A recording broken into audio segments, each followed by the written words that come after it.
first met Robert Jennings at a small party given by a mutual friend of ours.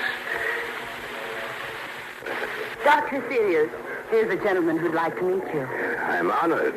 The honor is mine, Dr. Hesselius. Thank you, Mary. Well, you two chat together for a while. I'll get back to my other guests.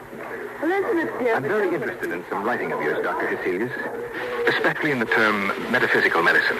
I read them a few years ago. Well, I hope they didn't bore you. Quite the contrary. Just a few days ago, I thought of the subject again, and I searched everywhere for my copy of the book, but I couldn't find it. I understand that it's out of print. Yes, quite true, Mr. Jennings. I'm interested in the cause of a certain phenomenon that I have witnessed. I thought perhaps your book might help me. If you still care to possess a copy, I should be glad to provide you with one.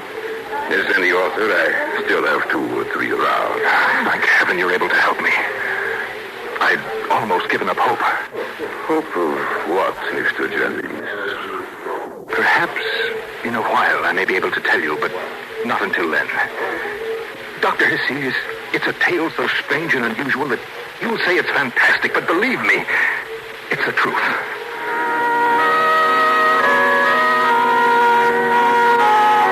Party ended about 11. Everyone left except Mr. Jennings, our hostess Mary Crandall, and myself. I don't know what it was that made me stay later than I had intended. Perhaps it was the way that Mr. Jennings acted. At any rate, I had gone into the library to see if perhaps Mary might have a copy of my book. I heard a strange sound that I couldn't place. I turned around and caught a glimpse of 2 burning red lights that stood about 2 feet off the ground. They moved with a strange hopping movement and then suddenly disappeared out in the hallway. Mary, is that you? Stay away from me. Don't run from me, Mary. Don't come any closer to me. Your throat is so lovely. Take your hands away from my throat. No, Mary. I'm going to kill you, Mr. Jennings. Take your hands away from her throat, Mr. Jennings. I don't know what came over me. You're right, Mary. Yes, Dr. Hesselius. You trying to do, Mr. Jennings? Why were you trying to kill her? Kill her, Doctor. I was trying to destroy him. What, Mr. Jennings? You wouldn't believe me, Doctor. No, you would never believe me.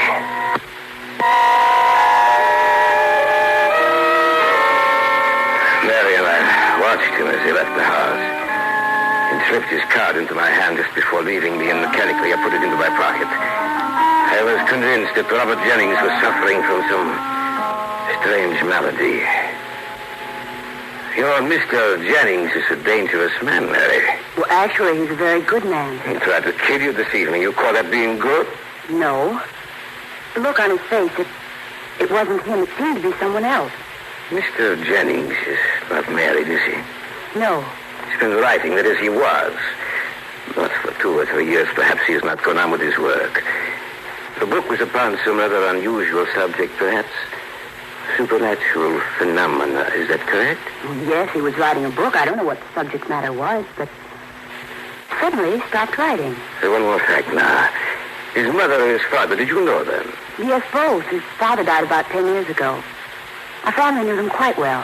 And either his mother or his father. I should think his father saw, how should I say it, a poltergeist, an apparition, a ghost. Isn't that correct? Yes. How did you know? Something he said concerning metaphysical medicine. It was his father. He was a strange man who used to bore my father about his dreams. One day he told my father a story about a ghost he'd seen and talked with. I remember it particularly because I was so afraid of him. He told the story a short time before he died. I was still quite young then. The words he used have always remained with me. Words he used to describe the apparition? Yes. He called it the beast with red eyes.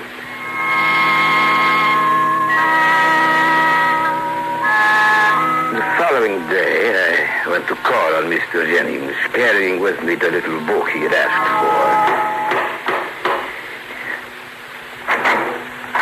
Yes? What can I do for you? I should like to see Mr. Jennings. I'm sorry, sir. He's engaged with another gentleman just now. I see. Will you tell him that Dr. Hesselius called? Oh, just a moment, sir. Mr. Jennings left word that if you called, you should be shown in. He wants very much to see you. If you just come with me. Thank you. If you'll just wait here in his study, sir, I'll let him know you're here.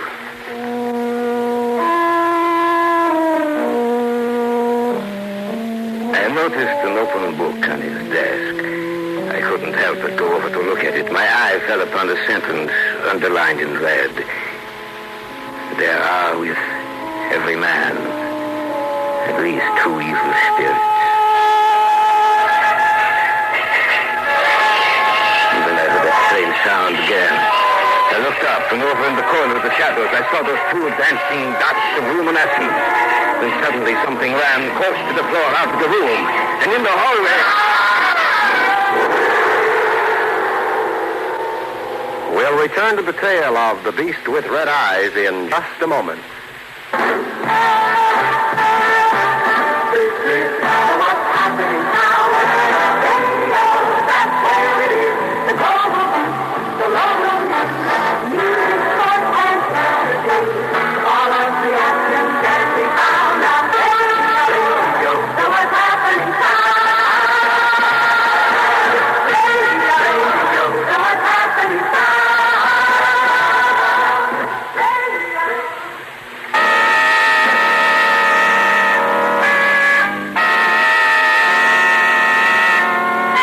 Back now to the Hall of Fantasy and the tale of The Beast with Red Eyes.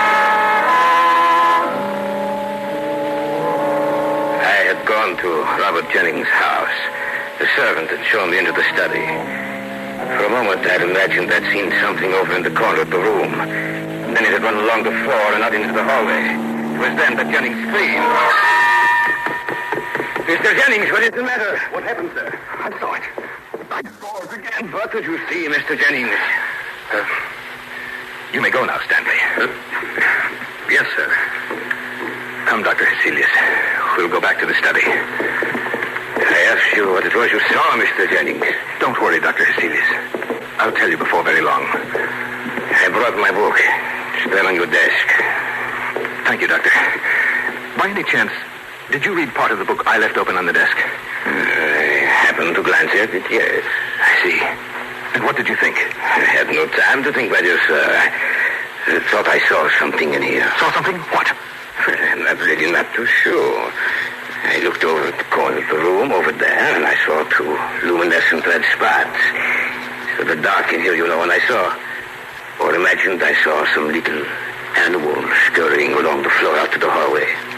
And then you scream. And you have had your first glimpse of it. What, Mr. Jennings? The beast with red eyes. The beast with red eyes? Yes. Spawn of the devil. Are you the only one who's seen this apparition, Mr. Jennings? No. No, my father saw it too. How did your father die? I don't know, Doctor. I was downstairs when it happened. I heard him scream, and when I got upstairs, he was dead. I see. And his eyes. I shall never forget his eyes that night. They were like the eyes of the animal I see. Like a burning red fire. Tell me about it, Mr. Jennings. Tell me everything. Well, it's a rather long narrative, Doctor. Please be seated. Thank you. About 4 years ago, I began a book for which I had done research for many years. It was upon the supernatural phenomena inculcated into the beliefs of the ancients. Yes, a wide and very interesting field. Yes, but not good for the mind. I wrote a great deal, seeming always to write better late at night. I was always thinking about the subject. I used to sit up very late, and it became a habit with me to sip my tea, green tea, every now and then as the work progressed. One day I met a man who had some rare old books, German editions in medieval Latin. I asked him if I might be allowed to read them. I certainly, Herr Jennings. You can have the full use of life. But be careful of them, for there is the touch of death about them. One night I had stayed at his house very late. And when I went out into the street, I found that I could find no cab. So I took the omnibus, which used to drive past this house. Save for the driver, I was the only passenger. It was quite late and quite dark. I leaned back in my seat, thinking about what I had read. The interior of the omnibus was very shadowy. At the end, next to the horses, I seemed to see two small circular reflections of a reddish light. They were about 2 inches apart. I didn't know what they were. In another minute, it became rather frightening, for those two luminous points with a sudden jerk descended near the floor. And then they rose to the level of the seat on which I was sitting. And suddenly, they disappeared. My curiosity was aroused, and I moved forward, keeping my eyes upon those two red lights which had now reappeared. The coachman, seeing that I was acting strangely, asked me, Anything wrong, sir? No, nothing at all. Get up! Get up, sir! I began now to perceive something black, and I soon saw the outline of a small monkey, pushing its face forward in mimicry to meet mine. The red lights were its eyes, and I saw its teeth grinning at me. I poked my cane at it. I swear that I'm telling you the truth. My cane went up to it and threw it. As I looked, it made a little skip back into a corner. I was afraid, terribly afraid. Are you sure there ain't nothing wrong, sir? Driver, I want to get off here. But this ain't where you... I don't care. I want to get off now. All right, sir. There! What'd be the matter, sir? Nothing. Just leave me alone. I got out and the driver stared at me for a moment and then... You look like you've seen a ghost, sir. Come on, get up there!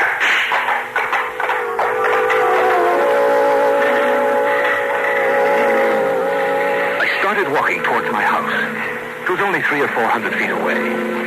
There's an old brick wall that runs just beside the path I took. I noticed nothing for the first few seconds. But then, I heard a sound that was strange to the night. I looked at the top of the stone wall, but seeing nothing, I continued on my way. It was then I heard it talking to me. Turning around, I saw the creature on top of the wall. I started to walk faster. The beast scampered along on top of the wall just abreast of me. I stopped, and the monkey stopped also. It sat there on the wall, just stared at me, making no sound now. Started walking again. And it sprang down and scampered along beside me. I could feel it when it touched my leg. I was terribly frightened. I began to run. I was afraid to look down at it. Just a short while I came to my house. I ran up the stairs, opened the door, went inside, and slammed it shut and back at me. Anything wrong, sir? You don't see a small black animal around, do you, Stanley? Certainly not, sir. Good.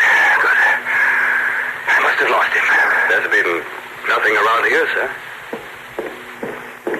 I went into the study. This study. Sat in my favorite chair. For a few minutes I was alone. But when I finally lifted my glance, there in the corner of the room I saw the beast with the red eyes. It was entirely visible. Not only its eyes, but all of it. As if it was surrounded by red embers. It advanced towards me. Grinning and shaking, its paws clenched. And at the same time there came the appearance of fire in the grate, and we never burned a fire in here. It came towards me, and its shattering built up into a scream, and I was sure that I was going mad.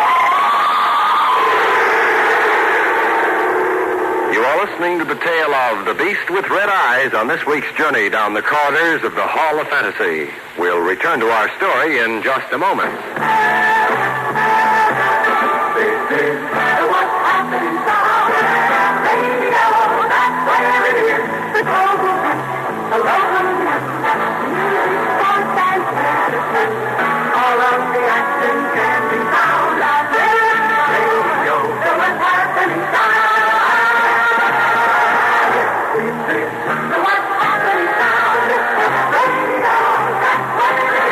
Community activity.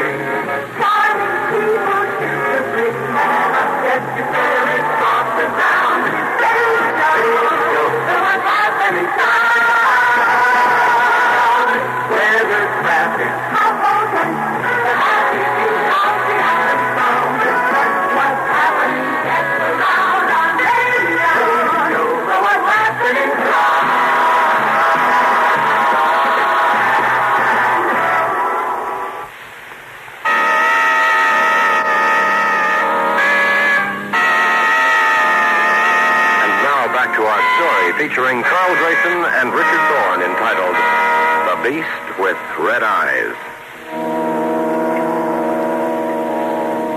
The tale that Robert Jennings told me sounded fantastic. As he spoke, the dreadful sincerity of his words made me believe that he was telling the truth, telling me a tale so macabre and horrible that even I was frightened. Mr. Jennings, what happened then? I'm afraid I lost consciousness, Doctor.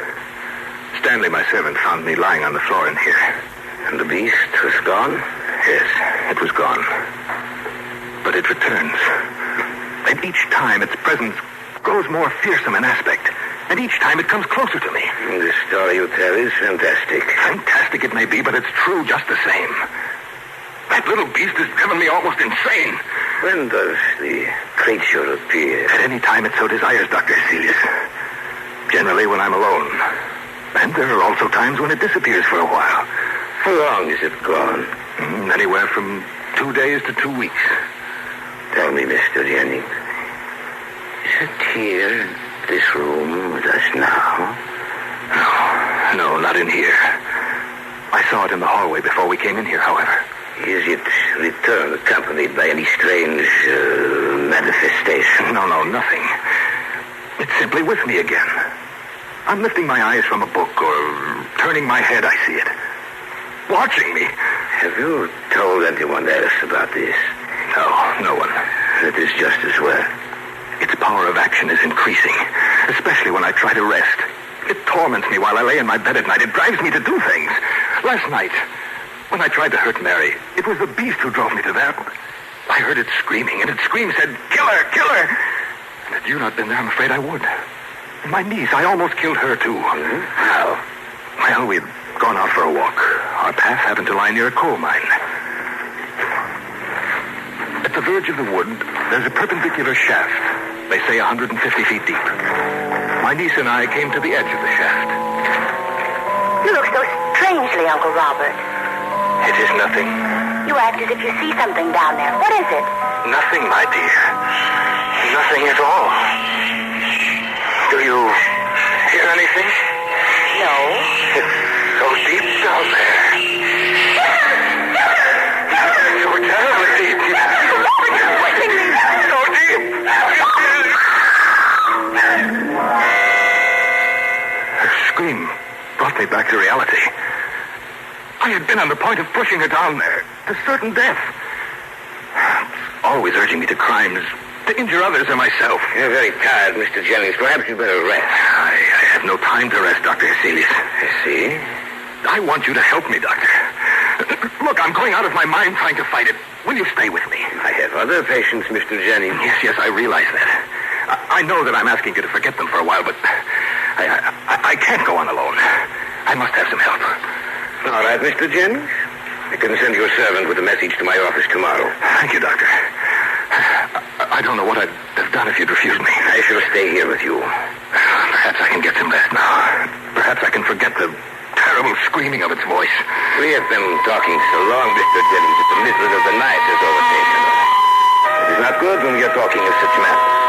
I suggest that we all retire for the night. You're right, Doctor. Look. Where? There. Over there. Don't see anything. I swear it's there just the same. Tonight, I feel something is going to happen. Don't worry, my friend. I shall be here in this house all night. Nothing will happen. Too late, Dr. Hesselius. I should have seen you long before this. For now, it's too late. He of your servant. I put him to bed. He lay there moaning, and his eyes would fasten on some object in the room. I would follow his gaze, but I could see nothing. Little by little, he fell off to sleep. I sat by his side for an hour, and nothing occurred. The servant Stanley, who had gone back downstairs, now returned. Doctor, would you come downstairs for a moment? What is the matter? I can't explain it, sir, but I saw something downstairs. Then, by all means, I shall go downstairs. What did you see? I can't be sure. It seemed like a small animal. Tell me exactly what happened. Well, sir, first I heard some little noises. I looked up from what I was doing and saw a little animal in the corner of the room. A little black thing with two burning eyes of fire. Where did you see it? It was in this room, sir. That's the sound, sir. That's the noise I heard. It seems to come from the study. We better take a look. Yes, Doctor. Have you ever heard these noises before? No, sir. This is the first time. Doesn't seem to be anything in this room. I can't understand it, sir. The sound came from here. Yes, I know. I heard it too. But that doesn't seem to be it. What's that? The fool I've been. This was just a trick to get us down here. It sounded like Mr. Kenny. It was. I should never have escaped. I should never have come down here. What made him scream? Beast with red eyes, of course. I'll never forgive myself for this. Mr. Kenny! You may not be able to answer you, Stanley. Why not? Here's the room. You'll know if we're too late in just a moment. He's still in bed, sir. Yes. But he's dead. What? That's right. His eyes, sir. Look at his eyes. Why, what do you see? His eyes. They're so red, sir. Like blazing coals of fire. They look just like the eyes of that animal I saw.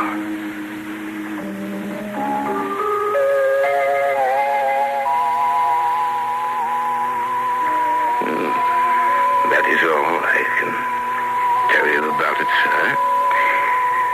That is what happened. Jennings could have been insane.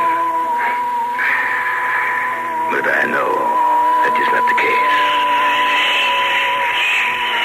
This is why I told you about it. You see, since Jennings died, I too have seen the apparition become my constant companion.